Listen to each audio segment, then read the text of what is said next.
place? Somewhere long forgotten by everyone. It used to be a grand building. Now it's nothing more than a pile of rubble. No one comes here anymore, nor does anyone care about what once happened here. Although, this place does have something to do with the story I'm about to tell you. It was before I became a Harbinger, and before Linny and the others joined the House of the Hearth. Due to certain events, I first killed Clairvy and then her mother. And this is where it all happened. You were the one that killed Clairvy? Patience now.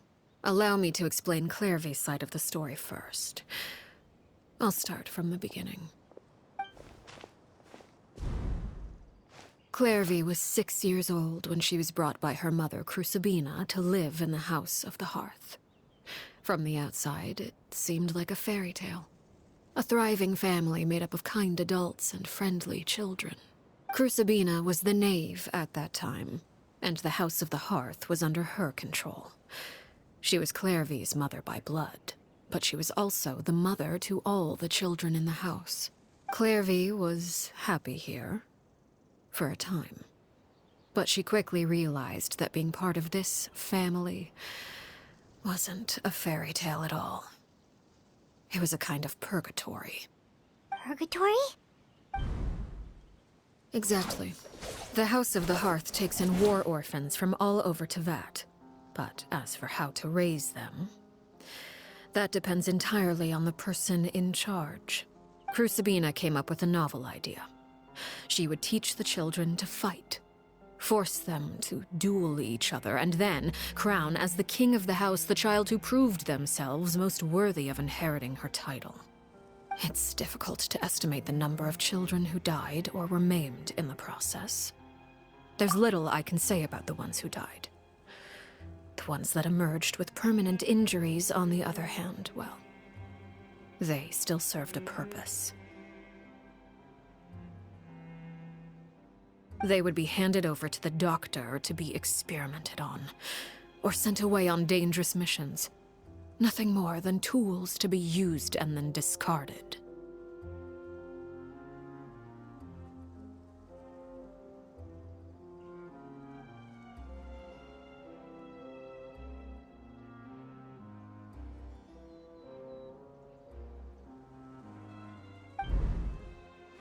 So those were the experiments Clairvy was talking about. But what actually happened to her? You said that Clairvy was Crucibina's daughter, so if Clairvy tried to convince her to stop what she was doing, Crucibina probably would have listened, right? Despite being Clairvy's mother, Crucibina cared little for her daughter. She forced Clairvy to join the House of the Hearth only as a means to demonstrate her own impartiality as a mother, to prove that she treated all her children equally. Clairvy did try to convince her mother to change her ways, but it was to no avail. After her efforts failed, the only other option was to rise up and try to fight back. Unfortunately, the other children had already been thoroughly indoctrinated into the illusion of happiness Crucibina had created. Of course, there was one exception.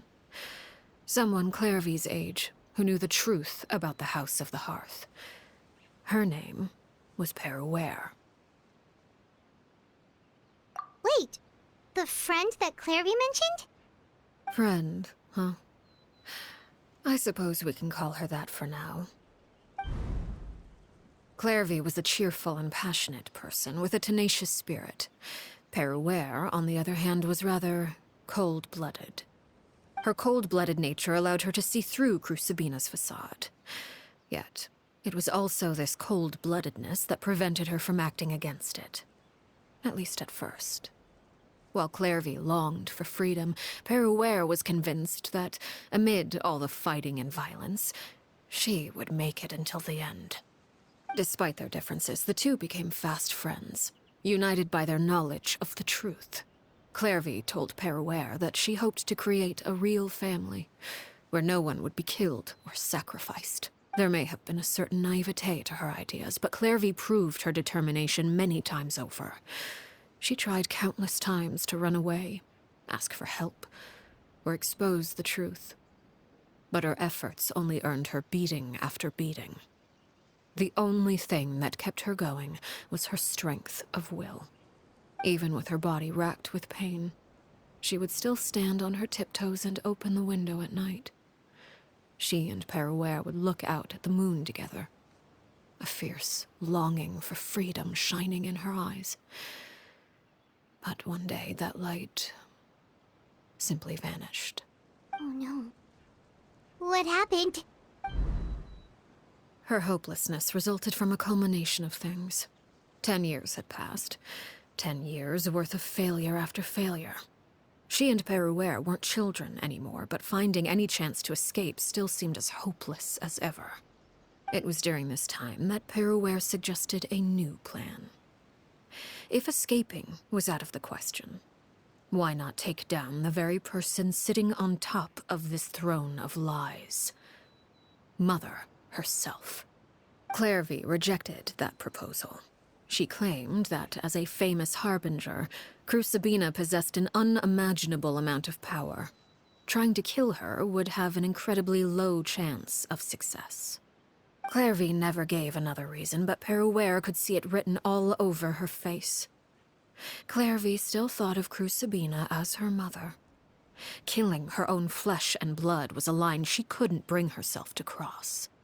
If she couldn't escape and fight back, then only one option remained. Precisely. Death was the only way that she felt she could be free. It happened during a duel. When she arrived at the dueling ring that day, her partner turned out to be none other than Peruere. The very person that had stood by her side all those years. It was a fierce battle.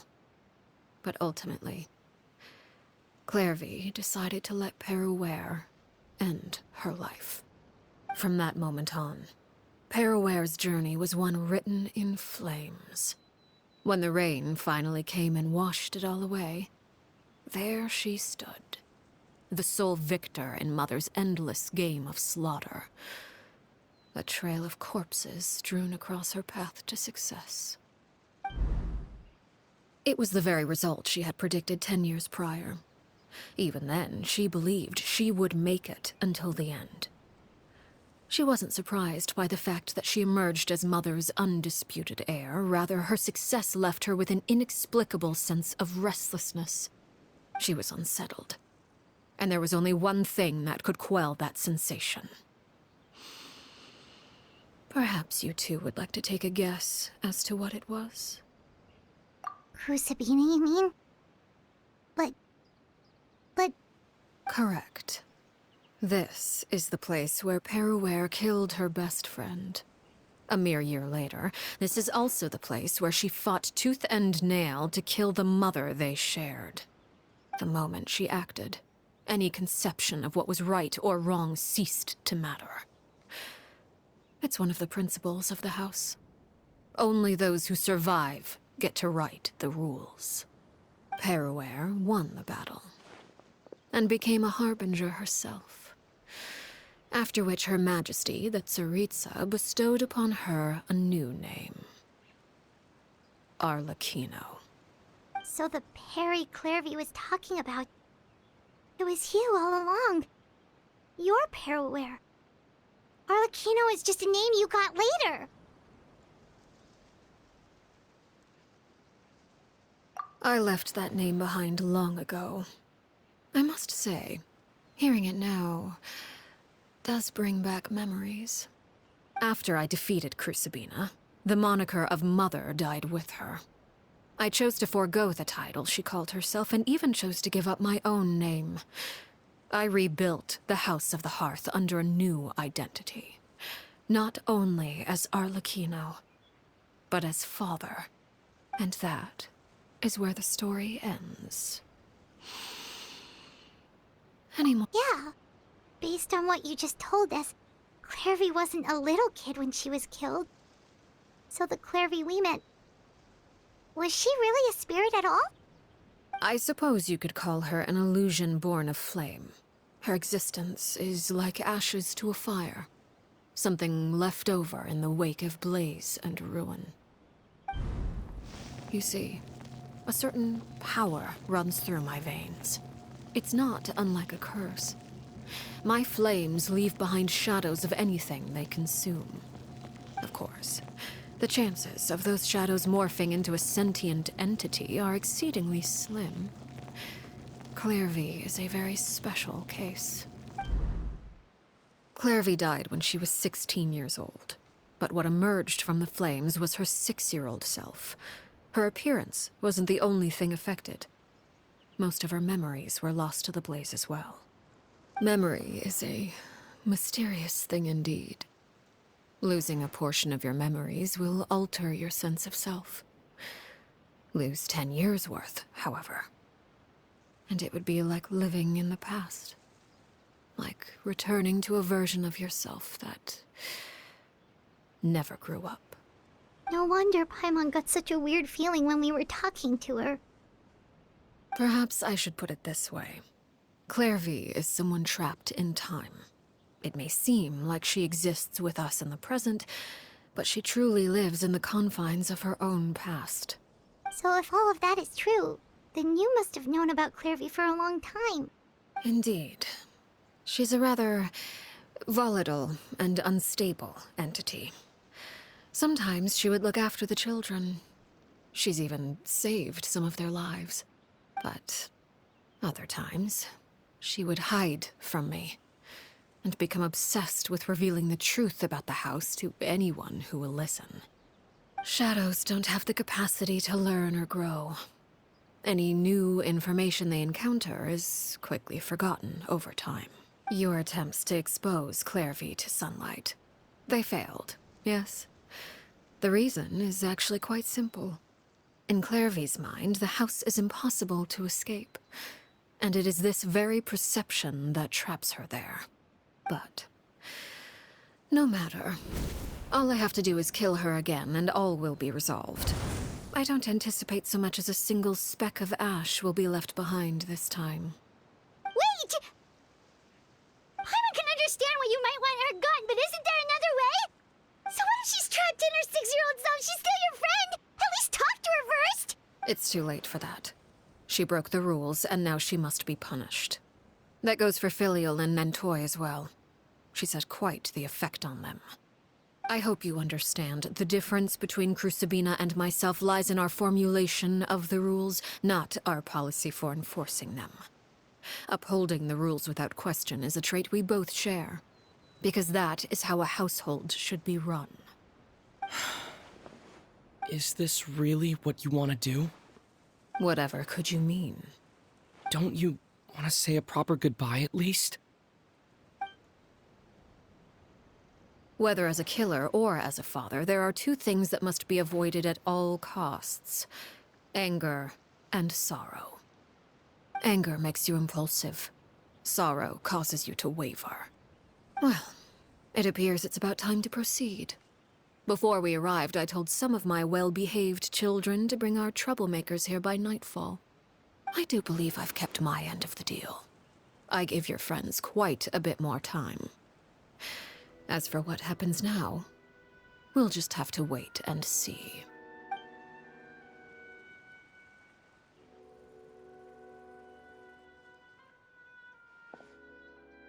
Here they are, Father. You gonna execute him? Seeing something like that would actually be a first for me.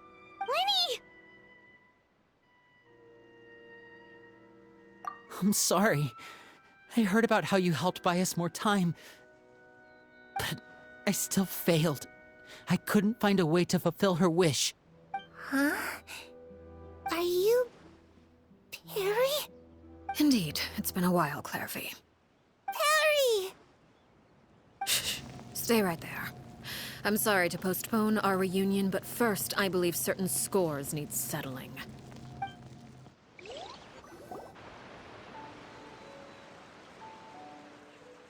Father, let me explain. Out of my way. Father! You chose to conceal a threat to the house, and for that, you must be punished. Overall, however, I suppose your wrongdoing is hardly the most egregious of the bunch, so I'll deal with your punishments later. As for right now, the more pressing concerns are the traitors among us. By traitors? Do you mean us? Father, let me explain. We didn't mean to. Fultz, why don't you share what you heard? Yes, Father. Secret Midnight Meeting number 3. Participants, Filial, Nantoi, Sato, Toddy. Nantoi clearly said, if only Father wasn't the one who took us in. Sato added, I'm sick of this life. I just want to live as a normal person. Filial was the worst of them all. She called us crazies and said a bunch of mean things about Father. I did not! You're lying! Fultz is trying to frame us. It's not like I'm the only one who heard those things. After that, you and Toddy and a bunch of other people started talking about Clairvy. You were using all those things Clairvy brought up as an excuse to question Father. We're birds locked in a cage. The only way out is to destroy it. That's what you said, wasn't it? You little. You just want me gone, don't you? What did I ever do to you, huh? And you, Sheplo, have you forgotten who stood by your sickbed, watched over you, and changed your dressings? Come on, let's hear it then. What's your reason for all this? You're wrong, Filial. We don't want you to die. You're our family. Liar. You wouldn't be doing this if that were the case. So why? Why have you backed us into a corner? We all live in the House of the Hearth. You know the type of work we do, Filial. A single betrayal can cost dozens of us our lives. It's not like it's never happened before. That kind of thing is hard to forget. That's why the House of the Hearth cannot tolerate any form of betrayal. Ever since we came to Poisson, you've had 7 secret meetings. A lot of the things you talked about really crossed the line. You've been spying on us for half a month? Wait a second. Now that I think about it, the move to Poisson was just a way to make it easier to spy on us, wasn't it? Because we were all in one place. You've had this planned all along. Filial, Nantoi, I'm sorry. I owe you both my life. I owe Clairvy too. If it weren't for all your help after I got poisoned, I wouldn't be standing here today. If this were any other situation, I would do anything to repay that kindness, even if it cost me my life. But rules are rules. I'm sorry. My hands are tied. Why? Why? That's enough, Filial. We made a mistake, and we should own up to it. We broke the rules, plain and simple. And now we have to face the consequences. I'm sorry, Chapleau. Fultz. I'm sorry, Father. We accept our punishment. Chapleau, according to the rules of the House of the Hearth, how should these traitors be punished? All those who betray the house pay with their lives. And so it shall be.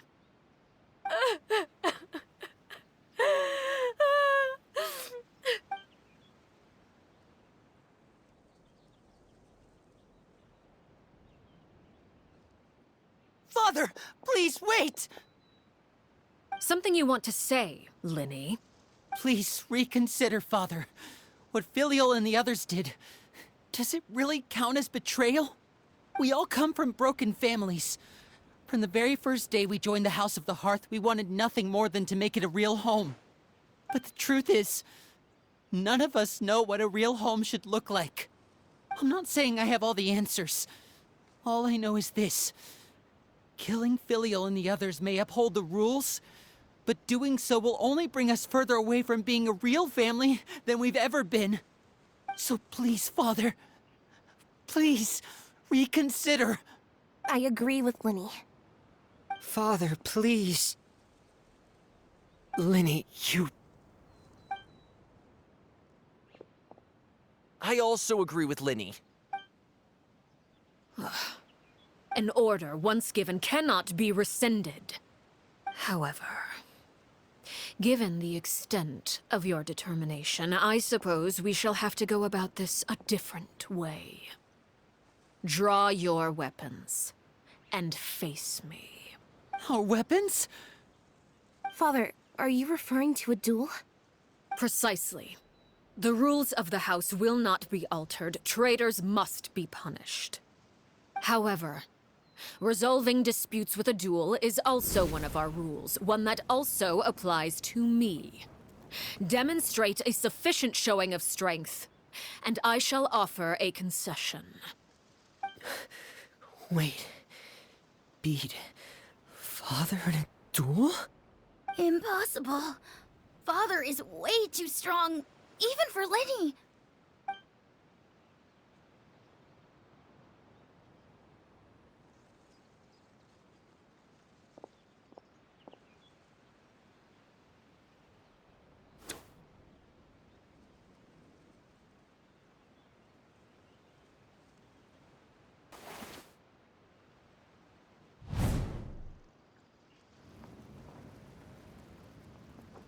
Did you hear that, Traveler?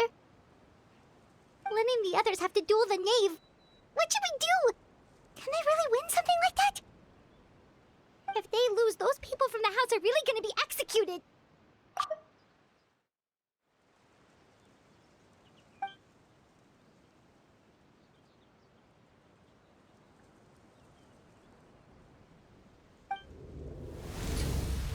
Don't you want to say a proper goodbye at least?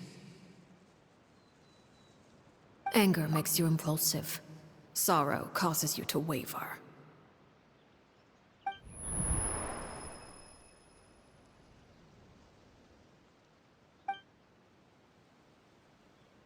Oh. Looking at that expression on her face, she seems really serious about this. Guess that means there's no chance she's throwing the duel on purpose, huh? When guests are around, families are often on their best behavior. And any disputes are less likely to escalate.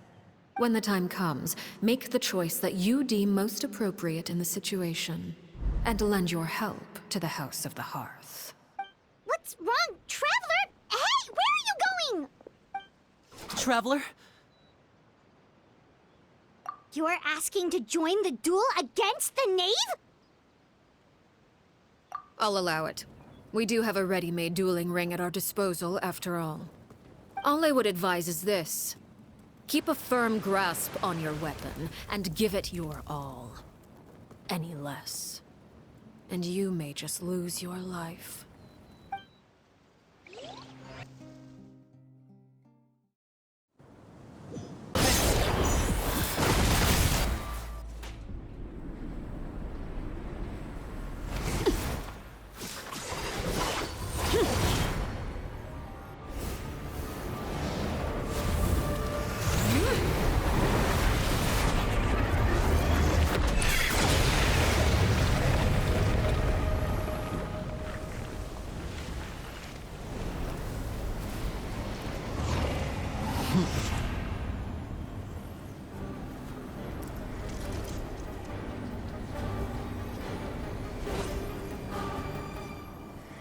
Hunt them down.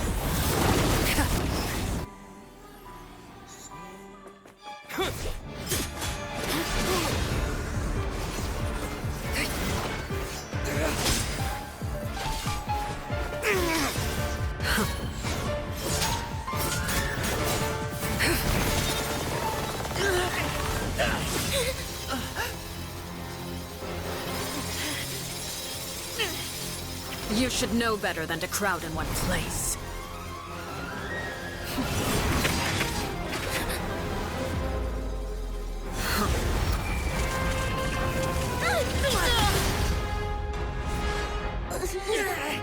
Oh, I know. No!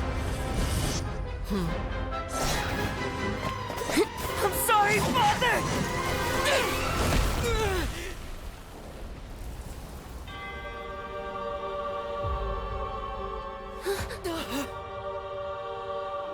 Sorry for what? This pitiful excuse for an attack?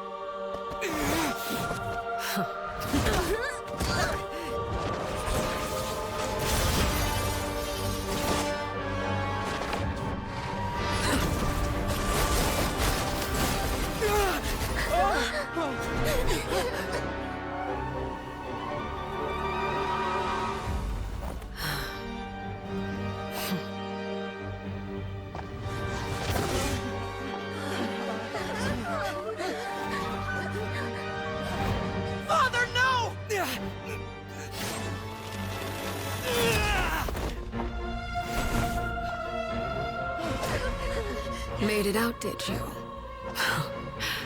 You're stronger than I expected.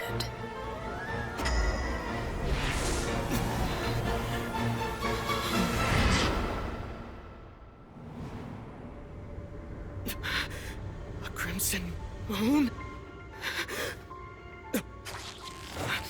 I can't move.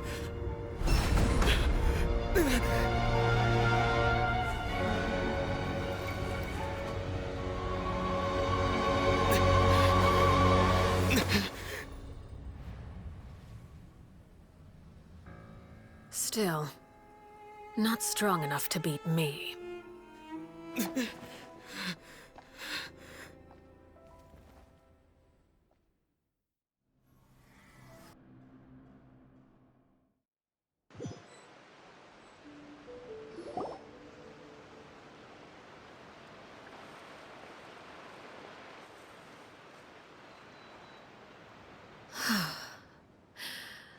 I believe we can end things here. It's not often that we get to enjoy the company of guests, after all. We wouldn't want things to get too out of hand. Brother, are you all right? Lenny! Given that I am the victor of this duel, as agreed, the punishment stands. No!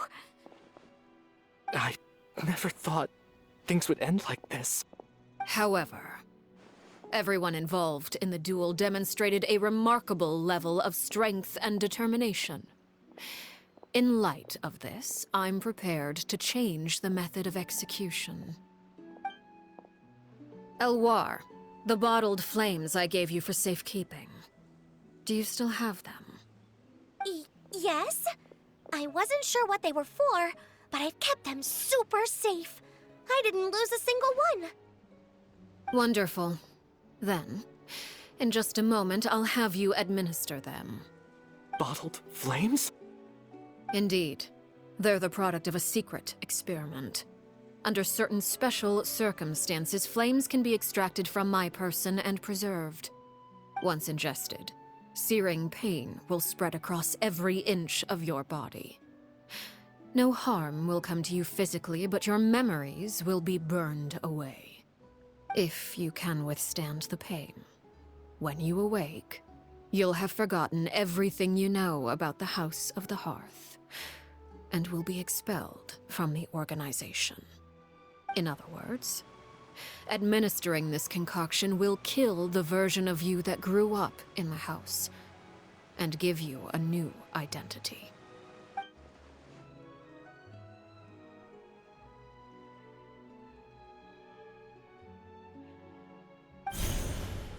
Memory is a mysterious thing indeed.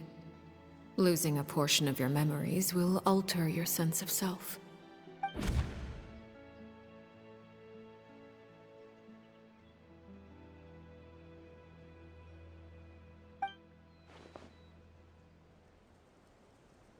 So, you're just letting us go, Father? You misunderstand. Memories are extremely important. Once consumed by flame, the version of you standing before me will die, and our secrets will die with you. So no, I don't intend to just let you go, because the person who survives will be nothing but a stranger. Even so, I won't have to live in fear anymore. I'm sorry, Father. I'm sorry I let you down. But I really... Don't cry, Filial.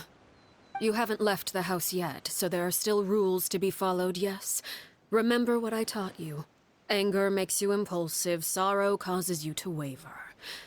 Don't let yourself be controlled by your emotions. Of course. I'll remember. Dry your tears, and go pursue the life you really want. Yes, Father! Chaplot, Foltz, Elwar, take them back to Poisson. And bring Linny and the others as well. I prepared 3 extra vials of bottled flames. As for whether to take them, the choice is yours. Goodbye, children. The next time we meet, I will no longer be your father. Thank you for all you've done for the house. I hope you have bright futures ahead of you.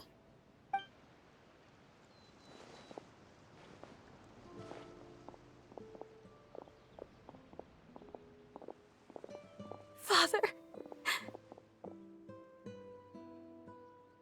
Let's go.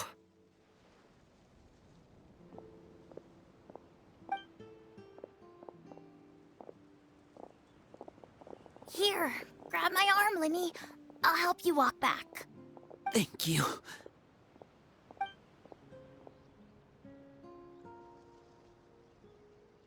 Clairvy.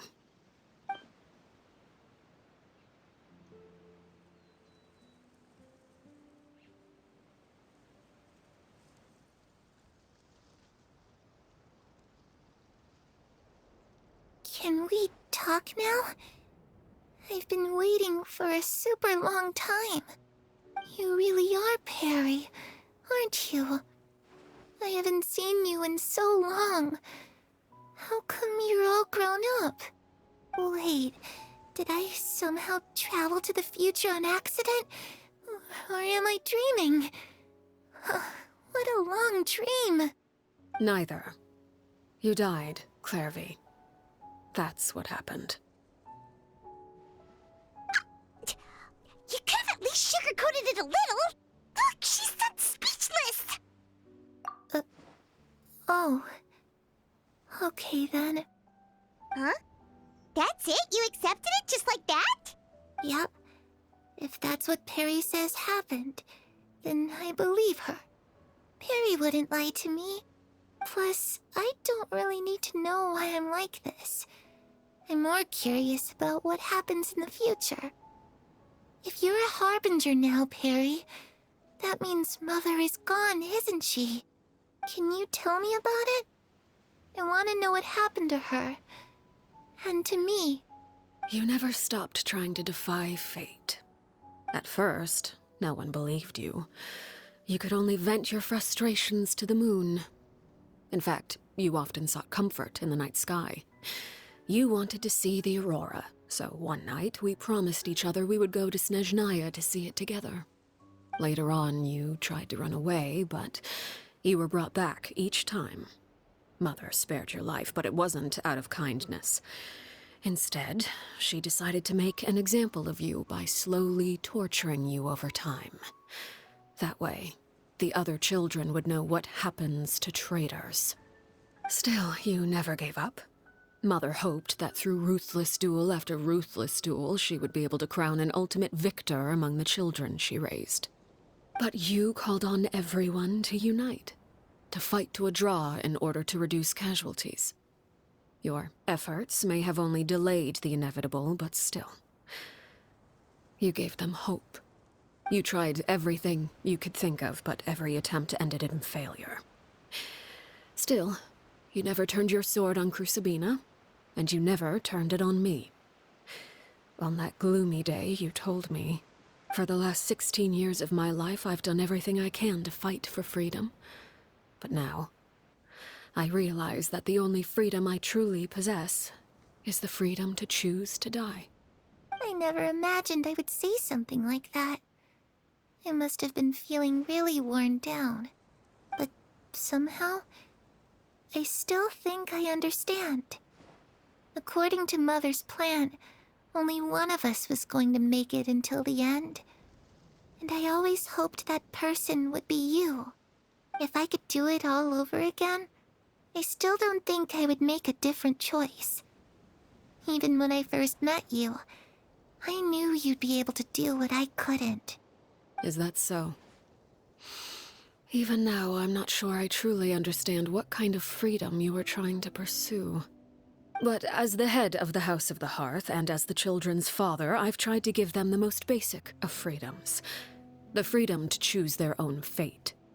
It's something I discussed with the Iudex of Fontaine. The children who want to leave the house will have their memories wiped clean of all secrets pertaining to the organization. In return, they will be allowed to live a normal life in Fontaine without being prosecuted for their past. Of course, I won't simply hand freedom to them on a silver platter. They have to fight for it and prove themselves worthy of it. Only freedom that is earned has true value. That's more than enough. That's exactly the kind of life I was fighting for. You know, Perry, I think you're a pretty amazing king, and a really great father, too. I'm really happy that you're the one who took over the house. I guess I do have one regret, though. I still haven't seen the outside world. Well, it just so happens that our dear guests over here have been to many nations and traveled to countless places. Perhaps they would be willing to tell you what the outside world is like. Really? Of course! We've traveled all over the place. We've got so many stories, we could probably talk your ears off for 3 days straight!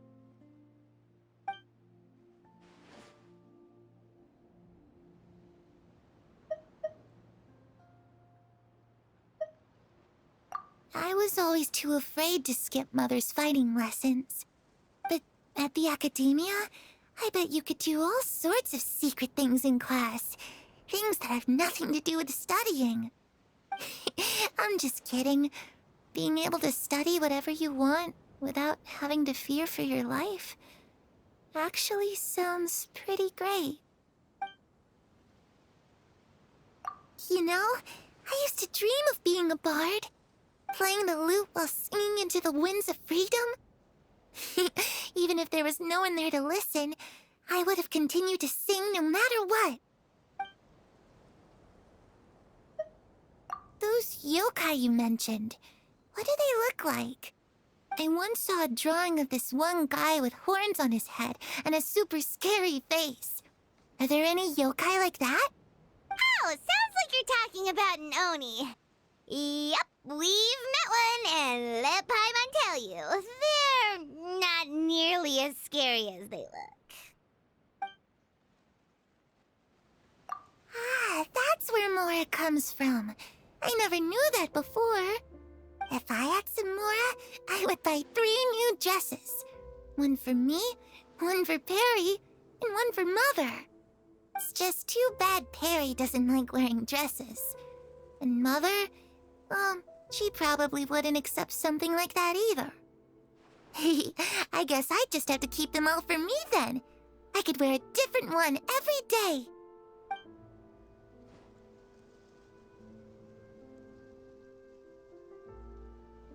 The situation was super dangerous. Lenny and Lynette were accused of committing a crime, and they were going to have to stand trial at the Opera Epicles. Oh no. That must have been hard for all of you. What happened next? Don't worry. We were able to turn the situation around super quickly. All thanks to Detective Paimon, of course. How'd you do that? Come on, tell me. Okay, so it was like this. After the failed magic show, we rushed to the scene and...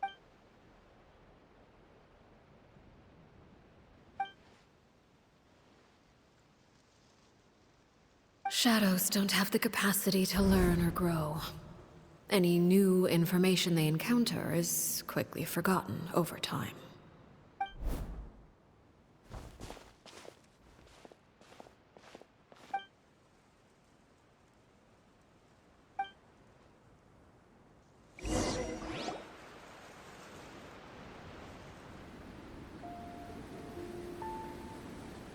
Clairvy.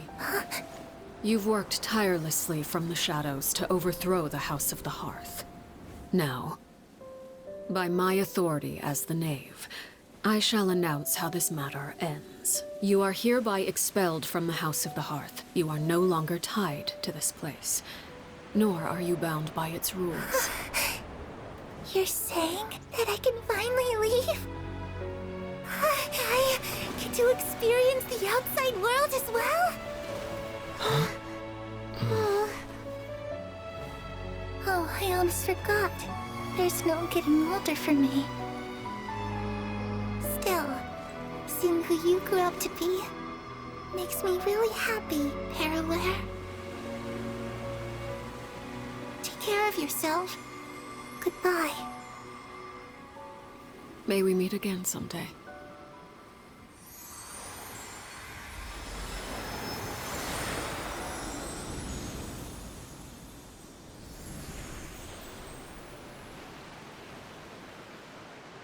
Clairvy. She left so soon. Paimon didn't even get to finish her story. I also have certain sentiments left unsaid. I wanted to tell her that the aurora I saw in Snezhnaya was just as beautiful as the ones in the pictures. But a shadow's memories reset at dawn. Had we delayed any longer, we wouldn't have had the time to say goodbye. Whatever regrets may linger, let them be lost to the coming of a new day. Father? It's Linny! Hey, Linny!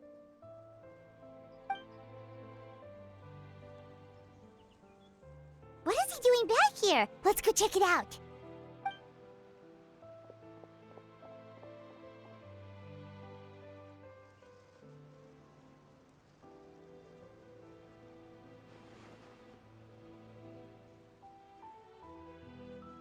Father, the bottled flames have been administered. Filial and the others have left the house. And you? What have you decided? Thank you for giving us that choice, Father. But we never wanted to leave the house. It's the only home we've ever known. Lynette and Fremine feel the same way. They're recuperating back at the Hotel pt6. But I decided to come back and tell you where we stood. I'm sure you're well aware of the expectations I have for you. I want you to follow in my footsteps and become the next king of the house. Yet you seem to have different ideas. I must admit, I'm rather surprised by your decision to stay. There's nothing wrong with choosing to live a quiet life. Leading this organization is a heavy responsibility, one not so easily carried by someone forced onto the throne. I just never understood what you saw in me. What made you believe I was deserving of that throne? You're brave, talented, and, most importantly, you cherish your family. You would do anything to protect them, even if it costs you your life.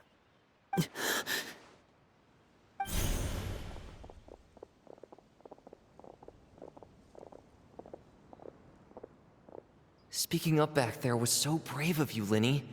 It's all thanks to you that we were able to convince Father to back down. You're a hero, Linny. Hero? Father is the real hero. Had Father gone all out during the duel, there's no way I would have walked away with my life. She must have had it all planned from the beginning, from the very moment she suggested a duel.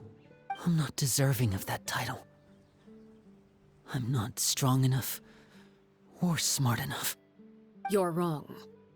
In my opinion, all you need to be deserving of the throne is conviction and the necessary strength to act on it. We may have different ideas of what it means to be a family, but you can hardly be said to lack conviction. What you truly lack is strength. For someone of your talent, though, that's something that will come with time. Even without that strength, you still chose to face me in a duel, even though the odds were stacked against you. That capacity to honor your convictions is what I truly see in you. Father. No one knows what the future holds, what tragedy or triumph may be in store. Being at the head of this organization requires the strength of will to face whatever comes. Caution will only hold you back. If reaching a certain standard were required to go after what you want, I would never have succeeded in killing my predecessor. Back then, there was still a considerable gap between our abilities. Strength may decide the ultimate victor, but those who let a lack of strength dictate their decisions or undermine their convictions will never be worthy of the throne. I understand, Father. Thank you. Children must grow up to surpass their parents. Only then can a family continue to flourish. The road ahead is not an easy one, so I'll ask you one last time. Are you certain you want to stay? You've done so much for me, Father, and that kindness must be repaid. Plus, with Project Stuja at hand, there are many dangers ahead, and I, for one, don't intend to back down. Protecting my family at all costs. That's my conviction. Then you're welcome to stay. As for Project Stuja, you need not be too concerned. If those cowardly businessmen and heartless dignitaries try to take us down, I'm prepared to teach them a lesson. Having members who longed for the light was our organization's last weakness. With those members no longer among our ranks, the House of the Hearth is like a spider hiding in the shadows. We need only wait for our prey to come to us. At present, our imperative is to use their plan to our advantage. In doing so, a crimson moon shall rise amid the frigid blizzards of winter. No demonstration of loyalty shall go unrewarded, and no sacrifice shall be in vain. As for the two of you, whether we meet again as friend or foe, I'll remember the camaraderie we shared in this moment. No matter how arduous the journey ahead, I hope we both reach our desired destination.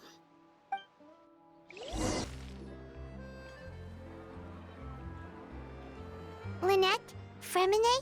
How are you feeling? Much better. Whew, what a relief!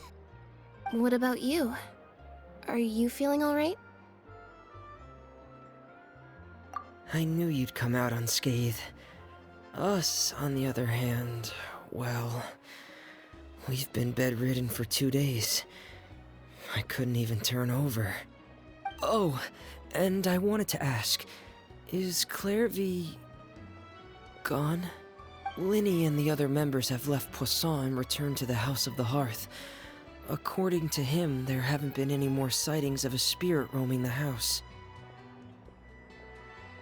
I see. I'm glad. Father came to check up on us 2 days ago and told us about what happened with Crucibina and Clairvy. Actually, I've met Crucibina before. Wait, what? You've met the former knave? Crucibina died a year after Clairvy. It was during the year between their deaths that I joined the House of the Hearth. Crucibina had an extremely cruel and radical way of doing things. While she was alive, the atmosphere in the house was suffocating. When I joined, though, the experiment she valued so much had already come to an end, and all the people involved, dead and injured alike, were gone. Crucibina never talked about the past with us newcomers. A couple of months after I joined, Father killed Crucibina and burned all her files. With that, the names of all the people subjected to her experiments, Clairvy included, were lost to the flames, along with the painful memories they represented. Father took in Lenny and me a couple months after that, but she never mentioned anything about Crucibina or Clairvy. It really seems like something she was planning to keep to herself.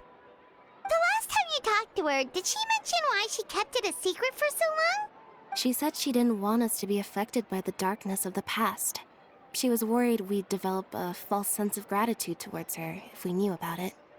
The foundation of a family should be free of any corrupting influence. Whatever happened in the past, it has nothing to do with who we are now. And that's what Father told us in the end.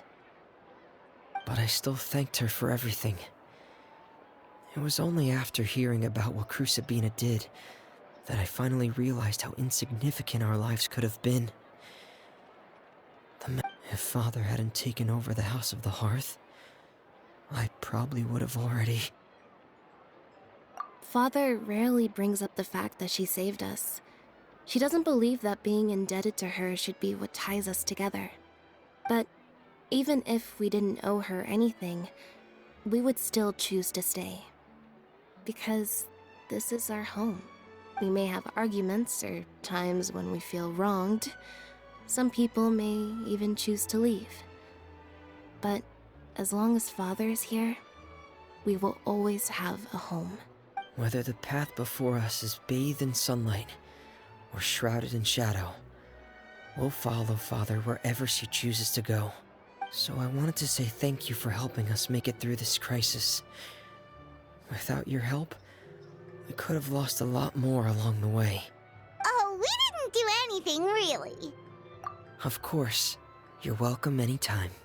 Are Filial and Nantoy okay? I actually saw them at a cafe this morning. They didn't recognize me. From what I could tell, they were drinking coffee and talking about one of the operas that started running recently. They seemed happy. If I had to take a guess, I would say they finally found the kind of life they always wished for.